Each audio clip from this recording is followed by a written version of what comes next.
자, 오늘의 테마 수사. 일단 이번 주에 가장 핫했던 테마부터 파헤쳐 볼 텐데요. 이번 주는 뭐니 해도 반도체였습니다.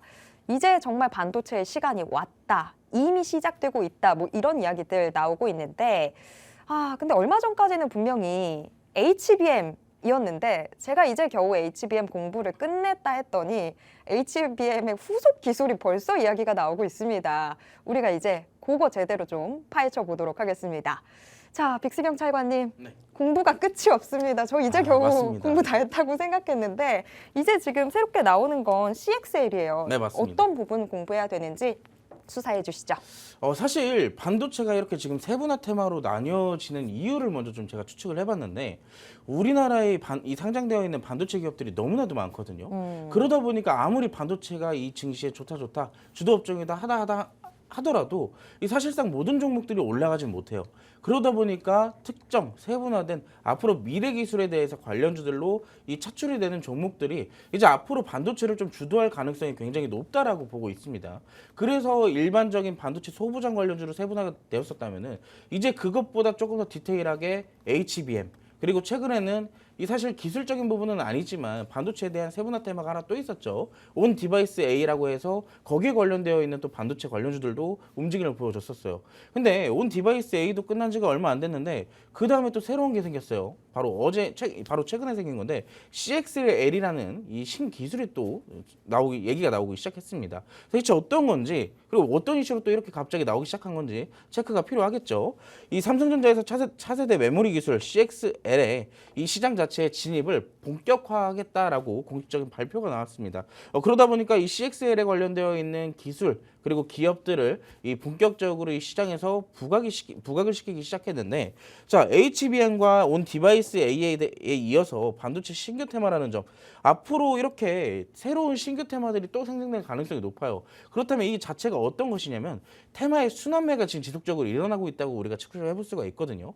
근데 전반적으로 여기서 우리가 공통점을 좀 찾아보자면 아마 지난주 제 방송 시간에 들으셨던 분들은 아실 겁니다. 너무나도 많은 테마가 있고 그리고 너무나도 많은 기술, 우리가 모르는 기술들도 너무나 많잖아요. 그렇기 때문에 우리가 공통적인 부분에 대해서 공략을 하기 위해서는 반도체 장비 테마에 조금 더 집중을 해라라고 제가 말씀을 드린 적이 있을 겁니다. 근데 그렇기 때문에 지지난주에 후발주에도 제가 반도체 후발주로 장비 관련주 가지고 나왔었죠. 그때 당시에 서플러스 글로벌을 제가 소개를 시켜드렸었는데 그 종목도 크게 한번 상승이 나왔었습니다.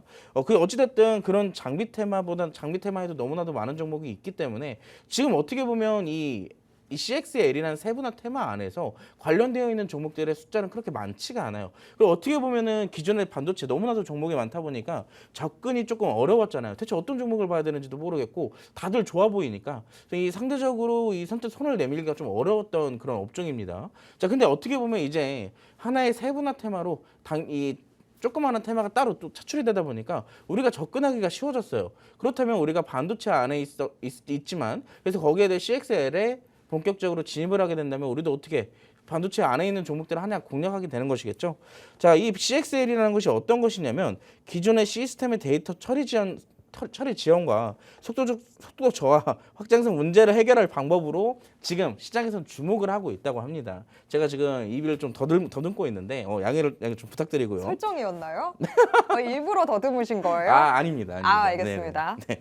자, 어찌됐든 이러한 문제로 최근에 CXL의 관련주들이 좀 움직임을 좀 보여주고 있는데, 자, 그래서 여기가 끝이 아니에요. 제가 아까 전에 다음 주에도 반도체 움직일 가능성이 높다라고 말씀을 드렸잖아요. 여기에 대해서 다음 주에도 반도체의 일정이 있습니다.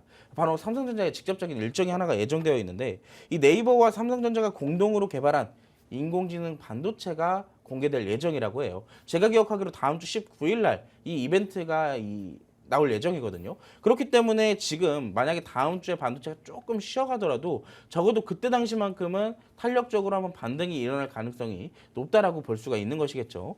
자, 그래서 이번 주 CXL의 특징주들을 간단하게 좀 살펴보자면 최근에 이번 주 수요일일 겁니다. 이때 당시 급격하게 이 CXL의 테마가 부각이 되기 시작하면서 먼저 대장주로 자리매김을 했던 것은 오킨스 전자였어요.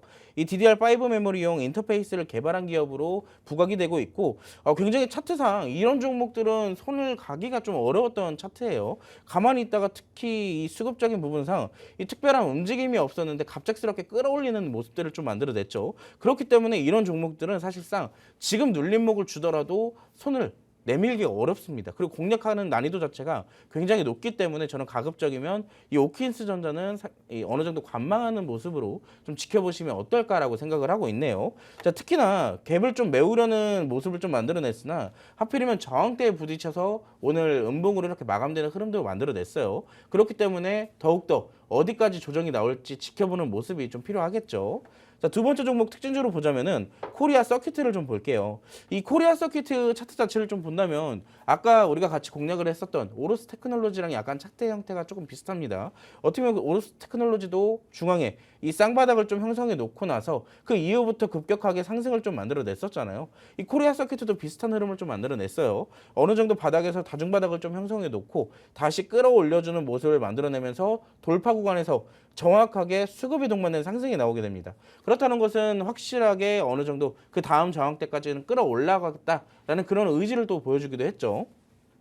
자, 그렇기 때문에 고점을 정확하게 돌파를 해주고 나서 아무래도 저항대에 대한 그런 리스크가 있다 보니 어느 정도 조정의 흐름이 좀 이어지고 있습니다. 근데 저는 오히려 지금 이 현재 시점으로 봤을 때 어느 정도의 분할 매수로 접근하기는 좀 괜찮아 보인다라고 생각을 해요. 아까 전에 말씀드렸던 오킨스 전자는 선뜻 손이 가기 어려운 종목이라고 말씀을 드렸잖아요. 그럼 그 다음 부대장주인 코리아 서킷 충분히 지금 어느 정도 시장에서 부각될 가능성이 굉장히 높다라고 보고 있는 게 여기에 대한 이 CXL에 대한 재료를 충분하게 다 가지고 있는 상황에서 차트의 흐름도 무난하게 우상향 추세로 이어나가려는 흐름이 지금 차트상으로 나오고 있어요.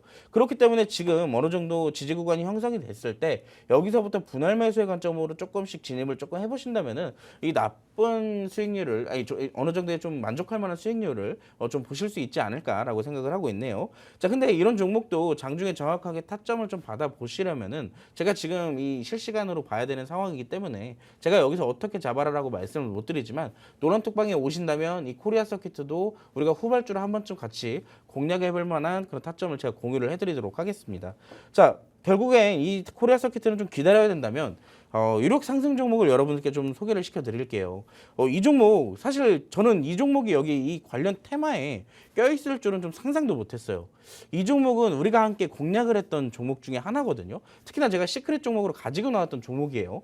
근데 이 종목은 이 반도체랑 좀 약간 너무나도 거리감이 좀 먼 종목이었는데 생각지도 못하게 CXL 이 종속회사 지엔텍 벤처투자가 CXL 이 패밀리스 스타트업의 파네시아에 투자를 한 이력을 갖고 있기 때문에 어떻게 보면 그동안의 움직임이 반도체 때문에 보여줬던 건 아니지만 거기에 대한 발판이 되지 않을까라고 생각을 하고 있습니다. 지속적인 윗꼬리가 형성되어 있고 그리고 이때 당시 윗꼬리들은 결국엔 매물대의 소화를 해석하게 만들죠. 그리고 이때 당시에 이 수급량들은 쉽게 빠져나간 흐름이 없습니다.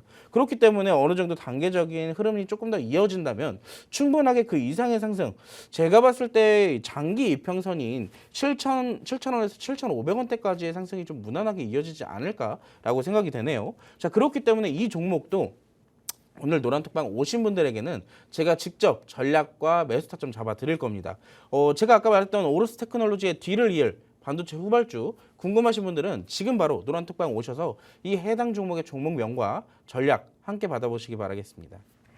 네, 저희가 오로스 테크놀로지로 단 3거래일 만에 30%에 육박하는 수익 챙겨드렸었는데요. 그때 그 수익 챙겨가지 못하셨던 분들은 지금이라도 저희 비밀수사회의 함께해 주시길 바랍니다. 지금 저희가 내미는 이 기회의 손 여러분들이 꼭 잡아주셨으면 좋겠습니다.